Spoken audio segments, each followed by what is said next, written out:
Well, hi everybody, it's the Week in the Tackle podcast, a podcast where we look at the previous week in the world of football and or soccer and tackle it. I'm Tom Rennie, alongside me for the programme is MLS legend, star of Apple TV, and the most handsome man in his mid-40s since the final season of the Dick Van Dyke Show. It is Mr. Brian Dunny Dunseth. How are you, governor? I'm good, but I don't have the golden pipes. Yeah, listen, I'm great. How are you, man? I mean, this is like epic collapse of Harry Maguire to West Ham, fresh off the... Oh, we're going. Is it going to happen? All I got to do is figure out a way for Man United to drop maybe 2 or 3 more million into his back pocket before he heads over. I mean, remember, James Ward-Prowse, died twice before you finally got him. Harry Maguire, I'm still going to say incoming. Do you know why Maguire's not a West Ham player yet, though? Do you know why? Oh, let's hear it. I can't wait for this. It's because Harry Maguire listens to Week in the Tackle. And he listened to an episode with Brian Dunny Dunseth, who was adamant when players had a contract, they, and I quote, get your fucking money. Sorry, Tim. And that is a Brian Dunny Dunseth mantra. And that is why Harry Maguire's still there, because he wants to get his fucking money. Give him the 10. Give him the 10 million. Walk. I mean, you're not going to skate out of this deal as easy as you did with Cristiano Ronaldo, right? But now, subsequently looking back, maybe there was 100 million left on the table by Manchester United with the way that all of this is going. But yeah, again, valid contract, the validity of a contract signed by the player with the club with the player, get your money. But when Lisandro Martinez doesn't come out for the second half at home against Wolves, and it's the big old Swede, Victor Lindelof, my word, that should tell you something if you're Harry Maguire. And by the way, Erik ten Hag, just a quick reminder for everyone, he did say he wanted Cristiano Ronaldo at the club. Yeah. And then maybe like 3 months later said like, no, we really didn't the whole time. I don't know if that's true or not. Maybe that's facts. Maybe it's not facts. But I think the general opinion is that the time has come for Harry Maguire to no longer be a part of Manchester United. We will see. I mean, he'll be a Man United player unless they pay him the £15 million he is owed. So, good luck to you in all your endeavours. Yeah. Loads to talk about this week. I want to talk about some of the top stories from English football, European football, and who's going to Saudi this week, if there's time. But we should say, we're recording this just before Leagues Cup semi-finals. You've been grafting away in this Lionel Messi themed tournament. I'm assuming they close it down when he goes. I don't know.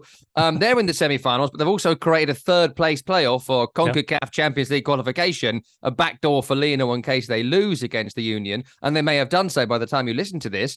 How's it been, mate? I mean, how's the old air miles, most importantly? Yeah, no, Max Bredos and I are done. We finished up with LAFC against Monterrey at the Rose Bowl on, what was it, Friday night, I believe? I don't even know what day it is. And LAFC was up 2-0, gave up a penalty.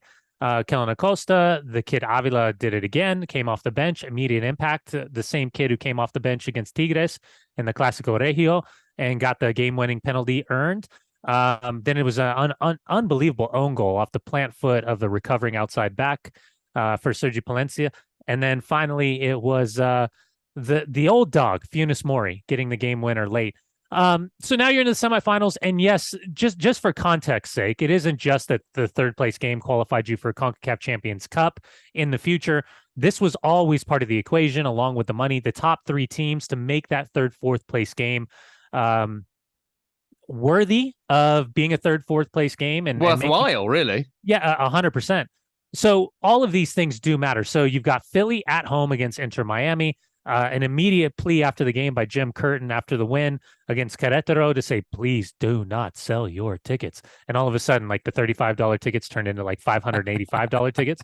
Top scalping. Amazing scalping. Well done. And then an amazing game. You've got now Nashville, who just absolutely destroyed Minnesota United after the early red card, playing host to Monterrey, which is the only Mexican team that's flying the flag for Liga MX. And I think even with Berterami, the Argentine who had 5 goals in the group stage, breaking his foot in the last minute on the road at Portland, 10 days ago, one of the most dynamic strikers in kind of the CONCACAF region. There was a lot of teams that were highly interested in him overseas.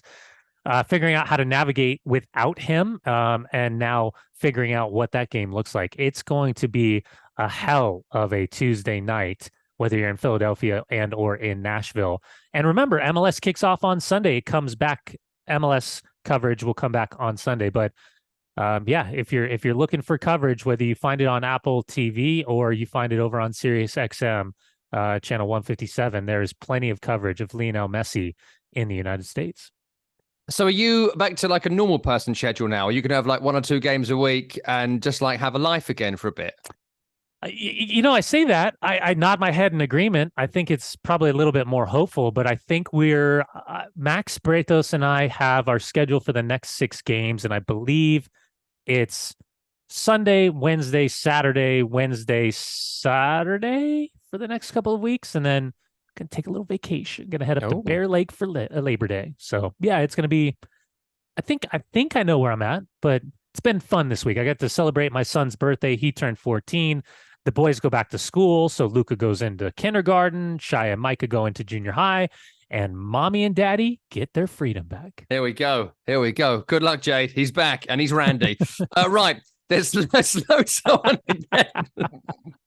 Truth and sarcasm. Yes. There's loads I want to get to on today's program, and does the Leagues Cup get cancelled if Lionel Messi says he doesn't want to do it next year? Is that how powerful he is? Probably. Yeah, no, it's a thing. Yeah, we'll see what happens. But I think it's been pretty good. We'll talk about it more when I do my FA Cup thing in January. I'm going to use the Leagues Cup and the success of it as the basis of my ongoing argument the FA Cup should be in January. I had a great weekend, really terrific weekend. I watched on Burnley Man City on Friday. Got to do Newcastle giving Villa an old school pumping. What do you think of this for a nickname? The Kingdom of Newcastle United. Yeah, it's better than the Saudi Arabian investment fund that you've been going. I'm gonna go with it and see what happens. I'll see if I get any. Have you been getting pushback? Did you use it during the broadcast? No, I wouldn't use it during that particular contract. That would be. I value the contracts that I've got, but on Week in the Tackle, I do what I fucking like. Sorry, Tim. So I might use that joke moving forward. I don't know, but not in the commentary. But then, most importantly, I think we can all agree on this once you've heard the story. I was going to Chelsea-Liverpool at Stamford Bridge, calling to a friend of mine who I know goes in the 3 lounge in the Millennium Suites at Stamford Bridge. And he was like, oh, well, you know what? I've got a spare ticket for today if you want to come in with me. And I was like, oh, okay. Could sit in the press lounge with hacks from the various newspapers around the country and the world, or I could go into the 3 lounge. Now, at Stamford Bridge, you want to talk about hospitality, right? They have the bronze level where you get like 2 free drinks. They have like the silver level where you get 2 free drinks and a buffet. They have the gold level where you get 2 free drinks, buffet, program gift. I was in diamond. Oh. Diamond level hospitality, sitting quite literally above Todd Bowley during the game. I could have done, but you could have spat on him. I wouldn't have done, but I'm giving you a context for distance. Close enough, yeah. Yes, close enough to spit on Todd should I have wished to, which I of course wouldn't, because he's a very wealthy man and I'd love him to be my friend because he would just buy anything for you. I might even get a Brighton midfielder if I'm lucky, if I ask him. Or a defender. Or another, or a coaching staff. Yep. Or a coach. Strength and conditioner. A peer, seagulls, anything. Yeah. But I went, amazing, diamond hospitality. So I walked in and they were all in suits. There was people who were like government ministers. There were some of the top young YouTubers in the country in there who I was speaking to. Didn't tell them my views on their work. I just said hello and was polite. And amazing experience. And walked in. And they were, would you like a drink, sir? And I hadn't really known what happens in like diamond level hospitality. And I was like, what have you got? And they said, which champagne would you like?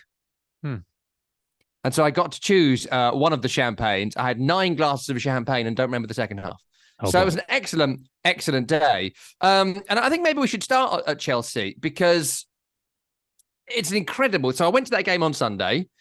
And since then, Dunny, so we're recording this on Tuesday, they've spent $200 million since I went to the game on Sunday, on top of the previous signings they'd done. $1 billion, more or less, they have spent in 3 transfer windows since Todd Bowley has come in. Now, regular listeners all know we go through this a lot, and I think most people who would listen to this program don't need us to go through amortization and balance sheets and all that sort of stuff. But broadly, all the cost is being spread out over 8, 9 in Caicedo's case, 10 years, 9 plus 1 on the contract. So on each passing year, there's X amount of debt on each balance sheet, which they're hopeful of either selling players in those transfer windows or being in the Champions League and covering those losses. So that's basically the business model. There's minutiae and complex things to that, but that's kind of what's happening. What do you make to it, Danny, as a kind of model here that the transfer window remains open? Another 200 million has been spent, and by all accounts, they ain't done yet. Is it conducive to building a good football team from what you saw on the weekend? Yeah, I mean, there's a couple different things to, I think, acknowledge in this conversation. And the first is that Bowley and his group have done an incredible job of navigating the system that has been laid out in front of them, and have picked apart the ins and outs of what they were capable of doing. And for everyone that's screaming from the rooftops, financial fair play, doesn't matter. And by the way, if there was ever a group that'd be willing to take a slap of the wrist, $10 million fine. Yeah, good luck on that one.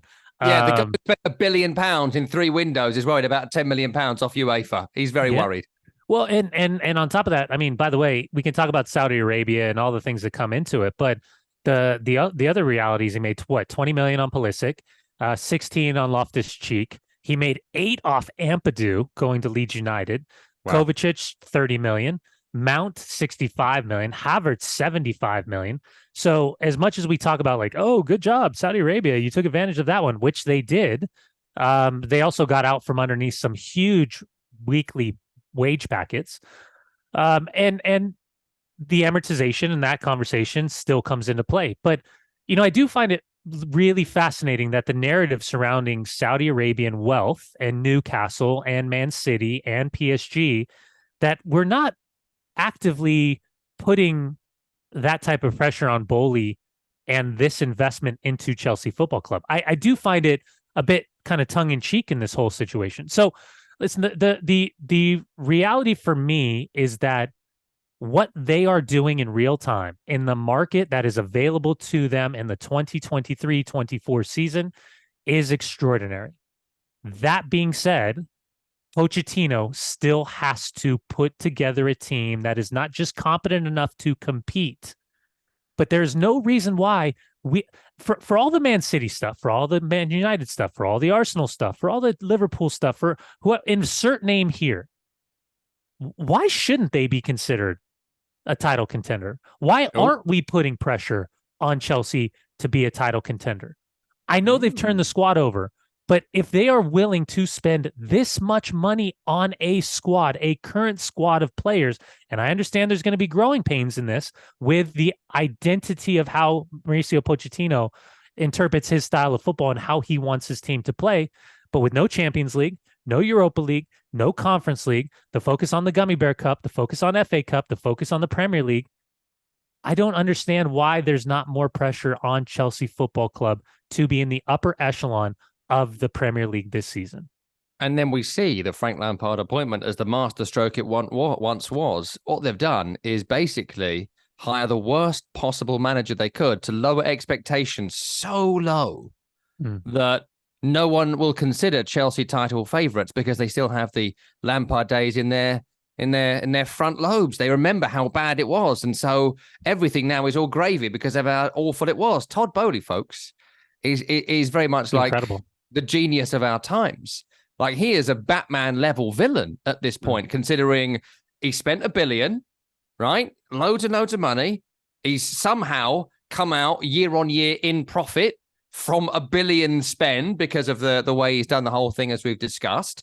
He hired the worst manager he could possibly think of, but one that couldn't be hated by the fan base, to make it so bad that no one expects the Spanish Inquisition this season. And then suddenly it's April. Oh, they've got 85 points. And City are in 4 competitions. And they've played 60 games, whereas Chelsea have only played 31 at this point. And hold on a minute, they've suddenly got 100 players to choose from. I think you're right. I think Todd Bowley might well be a Machiavellian genius. He might be the bad guy from Batman Returns, as played by Christopher Walken. I want to say Max Schreck. He's Max Schreck from Batman Returns, a billionaire philanthropist, and Pochettino is his penguin. His Oswald Cobblepot. No, wait, wouldn't Lampard be the Cobblepot and he'd be there? I don't know. We stretched it too far, but Chelsea are going to win the league. In terms of the game at the weekend, I will say this. They looked like two teams that were massively undercooked. And I think that's worth a question to you, Danny, that not just this game, but there was a few games this weekend. Like I watched West Ham Bournemouth. Of course I did. And West Ham played the same team who played the Conference League final, bar Rice going and Fornal started. If you look at Newcastle United, they didn't start anyone from the new signings but Tonali, I think. Yeah. Barnes came on and someone else came on from the new signings, but essentially it was the same team. Crystal Palace, they're about to lose Elise. They've lost Wilfried Zaha, and there's no significant new signings there. Fulham, I don't think they started Mitrovic, but he played, but he looks like he's off to Saudi. In the second half, Brentford have inexplicably loaned David Raya to Arsenal, and Flecken's come in, but a 30-year-old journeyman goalkeeper, and there's no replacement for Tony. I mean, I could go on, but I think that supports my argument here that no one looks ready for this season. Would you agree with that analysis? And why is it so common across the league? Well, I just think that the opening day, I don't know, jitters, bobbles, however you want to describe it. I think I've heard so many different fans, so many different pundits say like, oh, you got to wait till October. All right. October 1 is usually where you get a good indication of what a team really is. And I wish we could have maybe changed our Giorgio picks, because now with this window still being open, like for Elise, for a conversation, by the way, the whole denial over a release clause is such an interesting narrative that it can be exercised for just $35 million or pounds when he's, I think, a really good player. And that is Elise, yeah. Yeah, Elise, incredibly cheap for what I think his upward trajectory looks like. You know, all they have to say is, was Liverpool in for him? Oh, and then Chelsea will buy him because, Tim, you guys don't have a defensive midfielder. I don't know why I did this with my face, but I have a tough time doing the whole like charity shield, ooh, or first week, oh my God, look, 5-1, or because I don't think Aston Villa's as bad as a 5-1 smacking that they got. But they ended up losing 5-1. So there is a narrative. There's the highs and lows. There's the excitement. There's the anger. There's the pity. There's the joy. All those things that come into play. But I agree with you. I just wonder how much of an effect the insane amount of travel to try to capitalize on the commercial availability of these clubs has to play in the first 2 weeks of a season. Because there's an insane amount of miles that you could do the same type of training, get the same type, well, theoretically, could get the same type of games if everyone wasn't traveling around the world to monetize their pockets, whether that be in China, Australia, the United States, so on and so forth. But I do think that does come into play for the first couple of weeks in the season. And I think that's why we're seeing a couple of major injuries to players that are less than 100% with the short turnaround time from a long, long season. Yeah, we'll get to injuries. I do want to ask you about Kevin De Bruyne and Urian Timber, who are the highest profile pair of players that are going to miss. De Bruyne might be the entire first half of the season, which is a monumental blow. But like in terms of, you've said this a lot, and I agree completely. Like the transfer window being open at this point of the season for so much of the season. I mean, I am one of those people that says don't count the first 10 games, and of course they do count in the end. But what I really mean is don't panic. Don't panic in the first 10 games. I mean, you've only got to look at Man City last season, and I forget which title it was now, but they were like 11th at some point going into the new year, won 25 games in a row and were champions, you know. So, sorry, Tim. Yeah, that was the one. You can have a good season or you can have a bad season. The first 10 games can set you up for a good season, but they can really devastate your season if you lose them. So I get that they do matter, but also there's still a lot of learning to be done, new squads. But it just sort of feels like the window being open. Like, look at Lucas Paquetá, right? Again, I know it's a West Ham example, but it's another £100 million sale. So it's not just me saying it because it's me. I think it's really interesting. Kevin De Bruyne gets injured for 4 months. There's some talk they've got to bring in a player to replace Ilkay Gundogan because apparently Jack Grealish, Phil Foden, Calvin Phillips, Rodri, Stones, Bernardo Silva, Julian Alvarez, on and on it goes, isn't enough for Man City. They need one or two more. They need West Ham's apparent best player, not in my opinion, but everyone else's, it seems, to cover the gaps. But De Bruyne gets injured. Now suddenly West Ham are going to lose their best player to them, right? And it'll take probably 100 million to do it. But that's a knock-on effect in that then 3 other teams are going to lose their best player because West Ham they need to replace. And the reason they sell for 100 million is because their tactic is to buy players for 30, 40 million. And so 3 other teams then do it. I mean, the knock-on effect of it across the league that Kevin De Bruyne has pulled his hamstring. Yeah. Really, what should happen is surely we've lost a player. Okay, well, I built a squad of 25 players. This is the players I've registered. And the reason I've got 25 is that gives me, don't never do live maths, 14 reserves that I can use if someone gets injured. No? Yeah, listen, no one's going to feel bad for Man City outside of Man City fans. I think all of us feel bad about Kevin De Bruyne being out because he is one of the premier playmakers and overall footballers in the world of football. Yeah. So losing out on him, the eyeball test for all of us just to watch what such a brilliant player is going to be devastating. But for Man City, you're right. They have a complement of players that will not look anywhere near the same as Gundogan and Kevin De Bruyne, but will still figure out the offensive phase of play for Pep Guardiola. I would also suggest that with Lavia and Caicedo, a guy like Conor Gallagher is going to be made available, and Chelsea would be able to cash in for the full extent of his price being a homegrown product. So this is my complaint about the transfer window. I don't like the fact, and I never have liked the fact that the smaller teams, the mid-table teams down, effectively will have their players poached. And every player will have their head turned. I mean, the season that Brighton just had, I understand there could have been a conversation with Caicedo. There could be a new contract. There could be a promise. There could not be a promise. There could be a gentleman handshake. All of these things come to play. Even the conversation about Harry Kane leaving for Bayern Munich, the day before the game for Tottenham. There comes a point where I just think you've got to shut it down.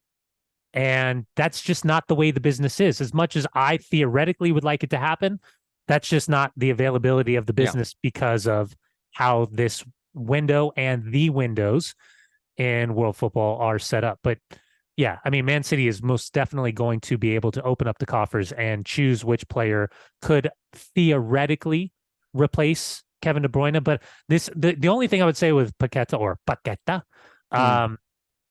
is that the link was there before the injury to Kevin De Bruyne, which for me infers that he was the most like-for-like replacement for Gundogan that they could find in the Premier League, because Kovacic is more the Rodri-esque. But by the way, Kovacic, you fucking beautiful animal, you. Sorry, Tim. He looks so good in that Manchester City team. His class, his level is so high, but he looks that much better than what he did at Chelsea. That's just me. You know why I find that fascinating is that this weekend, for you to pick out Kovacic, which I don't agree with at all, but I was listening to the football show on Sirius XM FC, and Ray Hudson was talking about Tonali, and I also read the Times on, would have been Sunday, Henry Winter's piece, talking about Enzo Fernandez. And it's so funny because those 3 games, I did commentary of 2 of them and went to one of the other one. Yeah. And I don't agree with any of you. Oh. And this is not to say they're bad players, but from watching the games, I don't think Mateo Kovacic had a particularly material impact in the game. I don't think he ran the midfield, and I don't think he was particularly influential. I do think he's a good player. I'm not sure he's like world class or whatever, and he's deserving of your picking out there. Like, to Ray's point about Tonali, class player, great signing. I don't think he ran the game against Aston Villa. I think that Bruno Guimaraes was the outstanding player on the field. But again, as you said, that's just me. I think he's a very good player, and he popped around and buzzed around a lot. But I think he looked a little bit at times like he didn't quite know his teammates, right? He's just met them, so fair enough. And like the other one, Henry Winter was wibbling on for like 8,000 words about Enzo Fernandez. And I was with a couple of YouTubers, and they're kind of young kids or whatever, or old guys who pretend to be young kids. And Enzo Fernandez did a couple of really cool bits in midfield, like 2 players around him, shuffled the ball and played it outright. And this is the, oh my days crowd, right? And that's fine. Yeah, they exist and they've got an audience, and that I don't believe they're faking that. I just think, you're 40. So that annoys me, but they just did their job. Like, to quote Roy Keane, Enzo Fernandez played well. He played well. He was good. Tonali played well. Great goal. He was good. Kovacic, apparently he played. There was no way of knowing. So it frustrates me. We have to say, wow. Oh my days. Wasn't that amazing? They were all right. They did their job. That's their job. But you're misconstruing what I'm saying. I'm saying Kovacic with Man City is a better fit for the way that Man City plays, and the attributes that Kovacic has fits perfectly as an addition to what they are. Tonali will make Newcastle better. Destroyer, distributor, good player. I think Enzo Fernandez is a better player than the shtick that he gets, only because this is one of those situations where the price tag is dictating what level of expectation we have for him each and every game. I'm just saying Kovacic is a phenomenal player to put aside a guy like Rodri, and his link-up play, his movement, his running. By the way, our friend, well, I won't name him because he gets too much airtime anyways, but a certain Chelsea homer that we have, maybe he's not your friend, he's my friend. I just wrote, Kovacic is so effing good to him in the group chat. And he goes, Kovacic is the man. You're spot on. He's going to be silk with this team, especially since he has a striker for the first time in 5 seasons. Yeah, and it's a great point going back to Chelsea. If they'd have had a striker, they might well have beaten Liverpool at the weekend, but Jackson isn't a striker and Kunku's not going to be fit. I think Todd might need to spend another $1 billion by the time we do another program just to make sure there's enough options out there. Away from that, there was some controversy this weekend. I do want to ask you about Man United, the game against Wolverhampton Wanderers, because, I mean, they were just so rubbish the entire game. They offered nothing. Wolves had 23 shots with our colleagues at Premier League Live, Gary O'Neill and Sean Derry, who, by the way, Sean was meant to be working for me on Sunday doing Brentford-Tottenham. And I'm going into work on, I think it was Friday morning, and I'd not seen the news. And I got a text off him saying, Tom, can't make it the weekend. And when people do that, it's fine because I can always get cover and people, this is the industry and all that. But of course it pisses me off because it makes me feel I've got more work to do. More work, yeah. And I said, what's happened, Sean? What's going on? And he was like, I'm now preparing for Man United. I assume he thought I'd heard the news. And I was like, what? Well, you got a job with another broadcaster, have you prick? You know, for fun. We're quite palace. Yeah. And he was like, no, I'm Wolverhampton Wanderers assistant manager. Okay. Yeah. Did you say it's congrats or I'm sorry? No. I think they'll stay up. They'll be fine. The 3 that have come up are crap. So everyone's going to be fine this year. But anyway, Man United win the game. That's by the by. Maybe we'll get some of your thoughts on that if there's time. But the penalty that wasn't given. I mean, you don't get those at Old Trafford. I mean, if that's at Molineux or any other home ground in the country, I think there's more of a discussion. If you haven't seen it, folks, there's a cross on the right-hand side, 95th minute. Anana comes out like a total Burke and clatters into 2 Wolves players. It's basically a JBL clothesline from hell. What'd you call him? A total Burke? Burke, yeah. What's that? If you ever go on a Berkshire hunt, you'll find out. And he comes out like an idiot, like a fool, whatever, right? And, he comes out, clatters them. It's a clear foul. If you go with the laws, as I always do, is it careless? Careless is when a player shows a lack of attention or consideration when making a challenge or acts without any precaution. There you go. So it meets that. Reckless is when a player acts with disregard to the danger to or consequences for an opponent. Meets that. Excessive force, I'm not sure it does meet it. But when a player exceeds the necessary use of force, endangers the safety of an opponent, it can also be a foul. So I think there's at least 3 laws it meets for foul, but I'm just a layman looking at the laws. Referee doesn't give it. VAR doesn't get him to review it. And then the only thing that happened from this clear foul was that Gary O'Neill got booked after the game. John Moss, who's overseeing the referees underneath Howard Webb and above the referees on the field, apparently has apologized to him within 20 minutes of the full-time whistle to say, yeah, that was a clear and obvious error. There should have been a penalty. That'll salve Wolverhampton Wanderers, won't it? I mean, what did you make to all this? So I don't think this is the only one that was a penalty. And I do agree with you. It was a pen. I was sitting with my son, Micah. We were watching the game. And in the dying moments, I was like, that's a pen. It's a pen. Just dropped 2 points. It's a pen. Shouldn't have come off his line as reckless as he did. Because he came down, he kind of like volleyball spiked it. And he came in. And listen, it's very simple for me. I am 100% in the camp of protecting goalkeepers. But this is 2 incidents that I think should have been penalties this weekend. I think it should have been Vicario coming off his line at Tottenham at Brentford, and he wallops Mbuemo. I think that should have been a penalty as well, because there's something to be said about tracking the ball as an attacking player, and you have every right to challenge the ball, and a goalkeeper comes through you, that's a foul. And I'll simplify it. It should be the same perception inside the penalty area as it would be out in the middle of the field. If Onana or a defender, Lindelof or Varane, creates that type of challenge on an attacking player and an opponent in the middle of the field, it's a foul. It's a simple foul. It's clear as day. Onana didn't get to the ball. He came through two players, smashed into him. It's a penalty, 100% a penalty. So every Manchester United fan that I know was like, dodged a bullet there. Oof, that's 2 points that we just saved. And then all my friends that are not Manchester United fans, my phone's blowing up being like, oh, that's bull, just going nuts. And I'm just like, it's a penalty. It's 100% a penalty. 100%. Yeah. There's no question about it. So what happened, Danny? What happened here? Why wasn't it reviewed? Why wasn't it given? No, why didn't he look at the monitor? I mean, what's the thinking here? That's what. And even when the referee runs away, I thought he was going to the monitor. I didn't think he was going over to the bench. It almost happened so quick. I was like, did he do the VAR sign? Like, no, he just kind of took off, and that just indicates to me, even as a broadcaster, if I miss it for a quick second, I'm like, oh, VAR so and so must have indicated to the referee, I can't remember his name, that he needs to go take a look at the monitor. That and this is the judgment, right? Is there a clear and obvious mistake? That we've been hearing this for years. The baseline is a clear and obvious mistake. So again, this is what I'll say. There is a gray area. There's a human error element into this. We have to always keep in mind there's dynamics at play as well.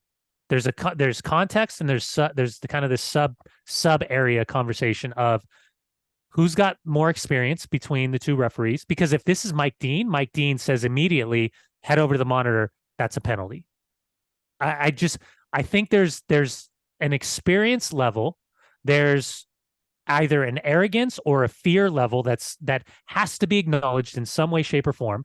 And ultimately, this is a failure. It's a failure in real time. It's a failure of the backup system, which is VAR, to let the referee know that he needs to go take a look at the monitor. But again, I understand this whole conversation of re-reffing a game. But I also think that giving the referee an opportunity to look at a real-time play in slow motion from different angles would afford him an opportunity to clarify his original call. And I think this was a missed opportunity top to bottom. Yeah, I mean, VAR should help him out. But to be fair to Simon Hooper watching it, I mean, he should just give the penalty. I mean, he clattered him. Yeah, he's clattered him. The ball's gone. And I know people are always doing what about you when it comes to Man United. Oh, you're always against Man United.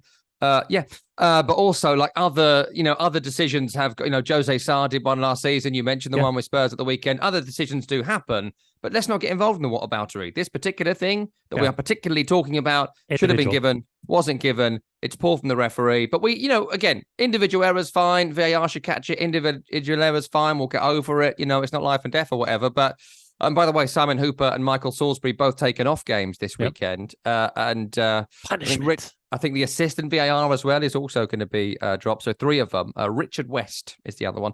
But I wanted to ask you about the apology. Gary O'Neill came out afterwards and said that John Moss had said, it was definitely a penalty. He should have given it. Why are we hearing that from Gary O'Neill? Again, I agree. Why can't Simon Hooper and Michael Salisbury, whomever, both or one of them, give a press conference afterwards or an interview afterwards with a safe journalist, safe space, and just go through 5 key incidents and just explain them to us? Because, and I read the law to you there, I always think it's worth doing in these conversations because you look at the law and then we do our interpretation. The amount of times we do an interpretation of it and it's clear the person talking hasn't read the law, doesn't know the law, doesn't know the updates in the law. I mean, I'll forgive people for the laws changing and you don't quite know the wording. Constantly. But it still drives me mad when people were like, oh, he got a touch on the ball. It's like, no, he broke his leg. It doesn't matter if he got a touch on the ball. We're not talking about that. We're talking about force or whatever in a different context. Yeah. Why not? Why do IFAB still desperately not want that to happen? Well, it is IFAB. Let's start there. So the fear of the integrity of the decision-making process is up front, right? I think there are certain leagues, because then, listen, those without the technology, without the financial infrastructure that we see in the Premier League or we see in Major League Soccer, they won't have the same type of access, right? So if you make it a broad stroke for everybody to have to do the same kind of process, it's going to be you're gonna get in trouble in certain leagues. At least in my humble opinion. But I have been of the belief for a long time that at some point we are going to be able to utilize the technology, and we've seen it happen in real time. We saw it happen down in Disney in 2020 when MLS had their MLS is Back tournament, where you could listen to the referees, go to the monitor, and open up the communication. That was a little bit different because it's not necessarily league play, but it kind of was, but blah, blah, blah. I am an advocate, again, of us knuckleheads shutting up on the broadcast. We immediately listen to the conversation. Then we get an idea of how they're interpreting the laws of the game, and then they're applying the laws of the game. I also think, and we saw this before the start of the season a couple of weeks ago with Howard Webb going on to whatever show it was, picking out certain plays. In Major League Soccer, Pro does a great job. Pro referees does a great job on YouTube of picking out some of the controversial plays from the weekend, coming out on like a Tuesday or Wednesday, and having one of the main referees, one of the figureheads, the honchos, walking you through the play itself, why it was a penalty, wasn't a penalty, why it was a red card, why it wasn't a red card. And then if they effectively disagree with the referee's decision, they will say, Pro would like to see something to the effect of Pro would prefer to see a red card in this situation. And so you get a better understanding of, okay, they messed up. But I think the understanding for the laws of the game, to your point, is one of the biggest issues of the fan base, of social media, and the pure outrage of what happens. And this is where I think it all falls short, because the referees are concerned about refereeing. But the reality is they have to also be concerned about the narrative that's being created and continues to be created because of the lack of information, the lack of transparency, most importantly, and then the lack of education of just letting the fans know that these are the laws of the game. So I think we're a far ways off. But this is the easiest way to then point out that mistake, apology. These guys aren't doing the game next week because of it's a punishment, and then moving forward. But here's the other thing. What was the referee's name? Do you still have that up? No, so I've got it in front of me. So whatever the main referee was, I almost feel bad for him because he's been let down, because the process of VAR is there to also integrate this kind of like safety step in that in real time, if I've missed it, this guy's got my back. And the VAR has to have the back of the referee to say, Simon Hooper, you've made a mistake. You need to take a look at this. This is something where I think there is a foul at play. So as much as like Simon Hooper's not going to be on a game this next weekend, I almost think it's more about the VAR, because he's the one that has failed the process in this. If there's an apology being played out to any of the teams, to any of the managers immediately following a game, we have to understand that this is a VAR situation. I don't think it's necessarily the referee. I think that's a really good point. And it's a shame, actually, over here in the UK, TNT have taken over from BT as a kind of Champions League and Premier League broadcaster. They've dropped Peter Walton from their broadcast because he's just he's a terrible broadcaster. But it was really good to go to him because he was a referee and knows the game. And I think it's really interesting. And, I think they could have trained him to be a better broadcaster and communicator as opposed to go with no referee this season on their panel for Champions League games. In England, that's where the viewers are going to be. And it's going to be disappointing. And I wonder if there's someone like a Christina Uncle type in the UK who could take over and be a rules analyst and laws analyst as opposed to a referee. But I think that's going to be lacking this season. Listen, we're nearly out of time. I do just want to ask you two quick questions before you got to run and I've got to run as well. 2 injuries this weekend. We've touched on Kevin De Bruyne, Jurrien Timber as well. I'll ask you, we'll go back to De Bruyne briefly first. With him being out, irrespective of who comes in, is that an opening for other teams? It's Newcastle United they face late on Saturday this weekend with the Super Cup on the Wednesday against Sevilla, where one assumes they're going to go pretty strong. We need City to lose 6 games to have a good season. Does this just give a little bit of hope to others? No, De Bruyne? I think in the short term, it absolutely does, because there's no one that can replace him. There's players that can fill the role of what Pep Guardiola was trying to do, but I don't think there's a like-for-like replacement available. And I'd almost argue there's not a like-for-like replacement at all in the world, much less inside Manchester City's locker room. The Jurrien Timber situation, you and I were at the All-Star game, and to see him make his debut alongside Declan Rice, I thought he was fantastic. The physical presence, the attributes that he has on top of the intelligence and the way that he plays, I think he is a huge dip from what Mikel Arteta has available, because it afforded him to play Ben White maybe a little bit more centrally. It afforded maybe a little bit of a tactical adjustment and kind of the tweak. Any version of transition, he was there. Technically, I think he was superb. And I thought he was a fantastic acquisition for Arsenal. So that is a huge loss. And you talk about potential teams who can challenge Man City. Everyone's talking about Arsenal. I've not got them second in my Giorgio Mug picks. I think Declan Rice is world class, despite how much you try and annoy me about it. I think that's a sensational signing for them. Timber made a big improvement, but Kai Havertz gets distracted by butterflies. And I don't think Rice and Havertz is enough to see you challenge for Man City, even though, they are going to be without Kevin De Bruyne for a while. So it just leaves them really short. They've only now got Foden, Grealish, Kovacic, Rodri, Silva, Phillips, Alvarez, Stones to cover that position. Danny, we're out of time for this week. Always a pleasure, never a chore. We are back next week with more Week in the Tackle, where we'll go through as much as we possibly can from the second week of Premier League football, the League's Cup final, or the Messi Cup. We have to call it that, right? Contractually, I think we do. That's all to come next week. If you listened on podcast, you can watch the entire show on YouTube. If you watched it on YouTube, hello, we're also available as a podcast. I'm Tom Rennie, that is Brian Dunseth. Tim Horsey produced the programme. It's Week in the Tackle. We'll see you next time.